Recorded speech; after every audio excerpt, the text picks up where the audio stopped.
Hello students, welcome to Gnanmanjari Vidyapeeth online education. I am Abhishek Goswami. I hope that you all are fine and safe at your home.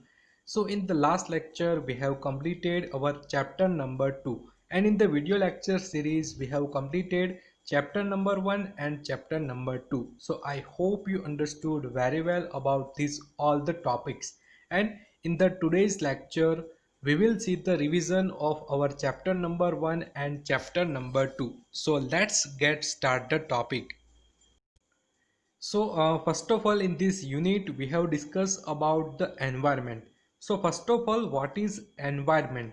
The places, people, things and nature that surround any living organism make up the environment. So first of all, environment क्या है? So ये four things आपको याद रखनी है. Places, people, things and nature, ये सभी मिलके एनवायरनमेंट को बनाते हैं. मीन्स हमारे आसपास ये सभी थिंग्स देखने को मिलती है और ये सभी थिंग्स एक साथ मिलके एनवायरनमेंट को बनाते हैं. So environment is the sum of places, people, things and nature. Then in this unit we have also discussed about components of the environment. So you must remember there are three components of the environment. First is natural environment, second is human made environment, and third is human environment. So first of all, in the natural environment you must remember exist naturally. Natural environment की बात करें तो सभी thing हमें nature से प्राप्त हो रही है, इसको हम कहेंगे natural environment. And in the human made environment you must remember this word, created by humans. जो भी थिंग, जो भी कोई भी थिंग है उसको ह्यूमन ने क्रिएट किया है तो हम उसको कहेंगे human made environment. And in the human environment you must remember humans and there interaction. कि ह्यूमन एनवायरनमेंट में क्या आएगा, ह्यूमंस आएंगे और उसकी इंटरेक्शन भी आएगी. देन हम बात करें कि नेचुरल एनवायरनमेंट में भी टू पार्ट्स हमें देखने को मिलते हैं. There are two parts of the natural environment. First is biotic component and second is abiotic component. You must remember biotic components means living things. It is related to living things, and in the abiotic environment, abiotic component, it is related to non-living things. Means जो भी living things है उसको हम consider करेंगे in the biotic component, but जो भी non living things है उसको हम कहेंगे एबायोटिक कंपोनेंट. एंड हमारे नेचर की बात करें तो एनिमल से, ह्यूमन से, ये सभी बायोटिक कंपोनेंट के एग्जाम्पल है. बट एबायोटिक कंपोनेंट की बात करें तो एयर है, सनलाइट है, वाटर है, ये सभी एबायोटिक कंपोनेंट के एग्जाम्पल है. Then in this unit we have also discussed about four domains of the earth. As we all know that there are four domains of the earth. First is biosphere, second is atmosphere, third is hydrosphere and fourth is lithosphere. So हम देख सकते हैं कि इस picture में भी इसको mention किया है कि बायोस्फीयर क्या है, एटमॉस्फेयर क्या है, हाइड्रोस्फीयर क्या है और लिथोस्फीयर क्या है. So biosphere is the living world with plants and animal. So biosphere की बात करें तो उसमें सभी living things की बात करेंगे.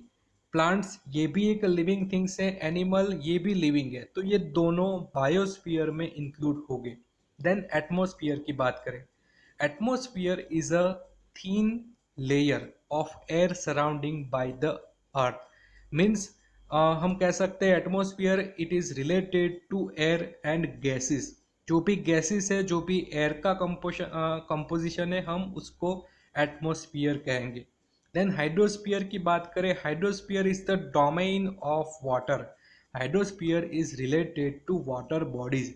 मीन्स हमारी अर्थ की बात करें तो रिवर्स है, देन ओशन है, काफ़ी सीज है, लेक है, ये सभी हाइड्रोस्फीयर में आएंगे. Then last domains is lithosphere. So lithosphere is the hard top layer of the earth. Lithosphere it is related to land and soil. हम देख सकते हैं कि हमारी अर्थ में सॉइल का पार्ट है, इसको हम कहेंगे lithosphere. So this is about 4 domains of the earth. Then in this unit we have also discussed about 4 layers of the earth. हमने देखा था कि there are 4 layers of the interior of earth. First is crust, second is mantle, third is outer core, and fourth is inner core. And in this picture we can see outermost layer is known as a crust, then middle part is known as mantle, then in this picture we can see the red region is known as outer core, and in the center we can see this is inner core. So there are 4 layers of the earth, and we will see one by one these 4 layers. So first of all, crust. The crust is outer most layer of the earth. आपको क्या याद रखना है कि crust सबसे बाहर वाला layer है, उसको हम कहेंगे crust. Then extent of the crust is 5 to 35 kilometre. Crust 5 to 35 kilometre की रेंज में हमें अर्थ में देखने को मिलेगा। देन कंपोजिशन की बात करें, crust is made up bye Cl and Sema. Cl means silicon and alumina, then Sema means silicon and magnesium. Means Continental crust की बात करें तो उसके कंपोजिशन में हमें देखने को मिलता है silicon and alumina, but oceanic crust की बात करें तो वहाँ पर हमें मिलता है silicon and magnesium. So you must remember Cl means silicon and aluminium and Sema means silicon and magnesium. Then second layer is mantle. So the extent of mantle is up to a depth of 2900 kilometer. Means mantle का extent हमें near about 2500 to 2900 kilometre देखने को मिलेगा. Then हम composition की बात करें, mantle is made up of molten rock cold magma. Mantle वाला जो पार्ट है ये मोस्टली बना है from the magma. Magma means lava. Then हम बात करें आउटर कोर की. So extent of outer core is radius of 2270 kilometre. Means हम सेंटर से देखें तो 2270 किलोमीटर जितना एरिया है, ये एरिया है आउटर कोर का. Then composition of the outer core is means outer core is made up by nickel and iron, and it is known as NiFe. Ni means nickel and Fe means ferrous. Ferrous is also known as iron. Then this is liquid part of the core. Core की बात करें, there are 2 core in our interior of earth. First is outer core and second is inner core. And in the core, outer core is the liquid part of the core. आपको ये याद रखना है कि inner core ये solid part से बना है, but outer core is made up by liquid part. Then inner core की बात करें, इनर कोर का एक्सटेंट है radius of 1216 kilometre. Means the extent of inner core is radius of 1216 kilometre. Then composition की बात करें, inner core is made up by also nickel and iron also. Outer core is also made up by nickel and iron, and inner core is also made up by nickel and iron, same as outer core. Then inner core is the solid part of the core. You must remember this point. Outer core is the liquid part, but inner core is solid part of the core. Then in this unit we have also discussed about rock cycle. So the what is the meaning of rock cycle? The process by which rocks transform from one type to another. Rock का जो transformation होता है means igneous rock sedimentary rock में convert होते हैं, sedimentary rock metamorphic में, और इसी तरीके से मेटामॉर्फिक वापस इग्निशियस रॉक में कन्वर्ट होता है. So this is we can see in the cycle कि एक साइकिल फॉर्म में हम देख सकते हैं, और इसी को हम कहेंगे रॉक साइकिल. एंड मैंने आपको प्रोजेक्ट वर्क भी दिया है फ्रॉम रॉक साइकिल। तो आपको ये डायग्राम अपने प्रोजेक्ट में ड्रॉ करनी है और मुझे सेंड भी करनी है। सो रॉक साइकिल की बात करें तो फर्स्ट ऑफ ऑल आप मैग्मा से स्टार्ट कीजिए। मैग्मा का कूलिंग होगा, मीन्स कूलिंग प्रोसेस के कारण क्या होगा, magma is converted into igneous rock. Then igneous rock are broken down and is converted into sediments. Then sediments is transported and deposited and made up sedimentary rock. Then sedimentary rock due to high pressure and heat converted into metamorphic rock, and due to more pressure and heat metamorphic rock is converted into magma. So this is about cycle, this is about rock cycle. So once again मैं repeat करता हूँ कि magma जिसको हम ठंडी देंगे उसका temperature कम होगा तो वो धीरे धीरे इग्निशियस रॉक में कन्वर्ट होगा। देन इग्निशियस रॉक ब्रोक हो गए, स्मॉल पार्टिकल में डिवाइड हो गए और सेडिमेंट्स को बनाएंगे। देन ये सेडिमेंट्स कोई एक प्लेस पे ट्रांसपोर्टेड हो गए और डिपोजिट हो गए और बनाएंगे सेडिमेंट्री रॉक को। देन अगेन सेडिमेंट्री रॉक पे हमें हाई प्रेशर और हम उसको हीट देंगे तो ये मेटामॉर्फिक रॉक में कन्वर्ट हो जाएंगे। एंड अगेन मेटामॉर्फिक रॉक में भी हम ज़्यादा प्रेशर और हीट अप्लाई करेंगे तो ये अगेन मैग्मा में कन्वर्ट हो जाएगा। एंड अगेन मैग्मा जब कूल होगा तो ये इग्निशियस रॉक में कन्वर्ट हो जाएगा। सो ये साइकिल कंटिन्यूस चलती रहती है। देन आपको बीच के पॉइंट याद रखने हैं कि इग्निशियस रॉक को अगर हम प्रेशर एंड हीट देंगे तो ये सीधा मेटामॉर्फिक रॉक में कन्वर्ट हो सकता है। So you must remember this point also कि ये साइकिल चलना ज़रूरी नहीं है, बट अगर हम इग्निशियस रॉक को प्रेशर और हीट देंगे तो ये सीधा डायरेक्टली मेटामॉर्फिक रॉक में कन्वर्ट हो सकता है।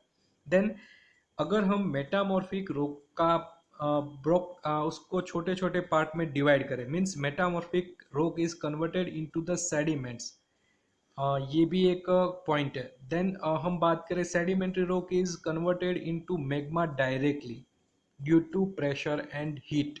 सो आपको ये सभी पॉइंट्स याद रखने हैं। Then in this unit we have also discussed about earth movements. There are two types of movements um, normally seen in our earth. First is endogenic forces and second is exogenic forces. ये forces के कारण हमारे अर्थ में movement होती है। Endogenic forces की बात करें ओरिजिनेट इनसाइड द अर्थ। जो भी फोर्सेस हमारी अर्थ में ओरिजिनेट होते हैं हम उसको कहेंगे endogenic forces. And exogenic forces की बात करें act on the surface of the earth. हमारी सरफेस पे जो भी फोर्सेस देखने को मिल रहा है हम उसको कहेंगे exogenic forces. And the effect of endogenic forces are volcanoes, earthquakes and mountains। ये सभी का फॉर्मेशन होता है due to the endogenic forces. And the effects of exogenic forces are withering, erosion and deposition by rivers, then sea waves, wind and ice। तो ये सभी effects है, it is the result of exogenic forces. Then in this unit we have also discussed about the formation of mountain and formation of the earthquake. So first of all, mountains are formed when two plates collide with each other। Mountain का formation हमने देखा था कि दो plate एक दूसरे के साथ कोलाइड होती है, two plates are move towards each other, तभी माउंटेन्स का फॉर्मेशन होता है। देन अर्थक्वेक की बात करें, earthquakes are the vibrations that occur when two plates collide with each other or slide against each other। earthquake दो मूवमेंट के कारण देखने को मिलता है। फर्स्ट, जब भी दो प्लेट एक दूसरे के साथ टकराती है तभी भी कोई वाइब्रेशन जनरेट होगा और इससे भी अर्थक्वेक जनरेट हो सकता है।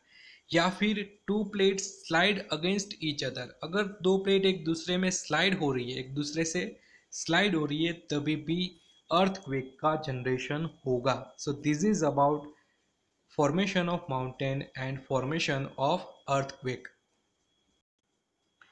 Then in this unit we have also discussed about volcanoes. So a volcano is a vent in the earth's crust through which molten magma erupts suddenly. So volcano क्या है? Volcano is a vent. Vent means कोई रास्ता, कोई opening in the earth crust. हमारी earth crust में कोई एक रास्ता बना हुआ है जिससे मोल्टन मैग्मा बाहर आ जाएगा. सो इसको हम कहेंगे volcano.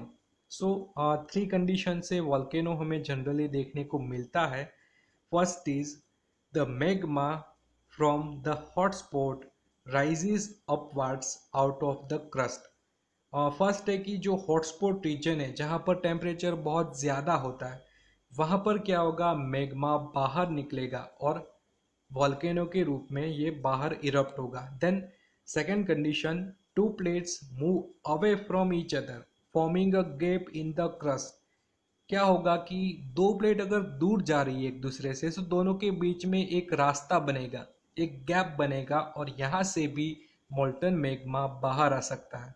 Then third condition, two plates move towards each other and one moves downward and melts.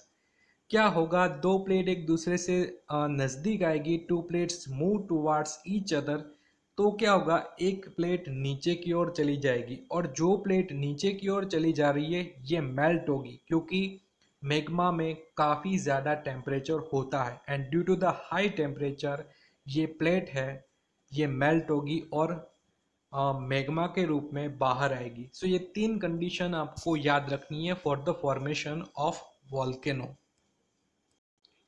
Then in the last we have discussed about exogenic forces. So there are four types of exogenic forces. First is work of river, second is work of sea waves, third is work of ice and fourth is work of wind. So the हम बात करते हैं work of river की तो उसका erosional features है waterfall. Then depositional feature की बात करें तो flood plains, levees and deltas.